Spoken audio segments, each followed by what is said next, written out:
Hello' বন্ধুসকল, এখন মেষ্ট্ৰ 2014 model কেনেকৈ ইজি ফৰ্মুলাত চেল্ফ ষ্টাৰ্ট হয় মই আপোনালোকক দেখাম।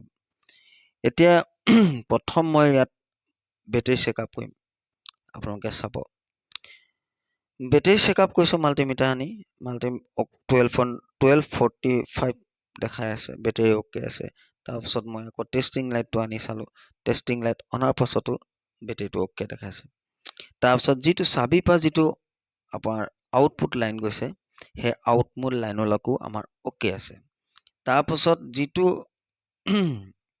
তাৰপিছত মোক ক'লে যে, মই ক'লোঁ কাষ্টমাৰক যে আপোনাৰ এই কামটোত অকণ সময় লাগিব আৰু আপোনাৰ ক'ৰবাত ৱাই ছিগি আছে। কাষ্টমাৰে ক'লে মই অতি সোনকালে মোৰ কামটো কৰি দিয়া, মোৰ বিশেষ কাম আছে। তাৰপিছত মই চেষ্টা কৰিছোঁ ইজিকৈ ষ্টাৰ্ট হয় নে নহয়। তাৰপিছত চালোঁ যিটো আমাৰ ব্ৰেক চুইচৰ লগত যিটো আপোনাৰ ফ্ৰণ্ট আৰু ৰিয়াৰ ব্ৰেক চুইচৰ লগত যিটো আমাৰ লাইন থাকে ব্লেক কালাৰ, সেইটো DC লাইন যিটো আহে, সেই লাইনটো অহা নাই।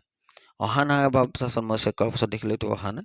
তাৰপিছত মই কি ক'লোঁ, কাষ্টমাৰক ক'লোঁ যে আপোনাৰ মই চেল্ফ ষ্টাৰ্ট কৰি দিম, আপুনি চিন্তা কৰিব নালাগে আৰু যিমান সোনকালে পাৰে আপুনি এই কামটো কৰাই ল'ব।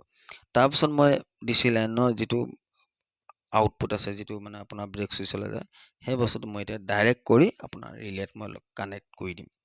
এতিয়া মই ৱায়াৰডাল কাটি এতিয়া আমি যিটো আপোনাৰ হোৱাইট গ্ৰীণ কালাৰ, সেই ৱায়াৰডালত মই যিটো আউটপুট লাগে, যিটো লাইন ব্লেক কালাৰ যিটো চুইচৰ পাইছে, তাৰপৰা যিটো ব্লেক কালাৰ আহিছে, মই আউটপুট লাইনটোত ইয়াত লগাই দিলোঁ। লগাই দিয়াৰ পাছত এতিয়া ফিটিং কৰিছোঁ, আমাৰ চেল্ফ লৈ ল'লে।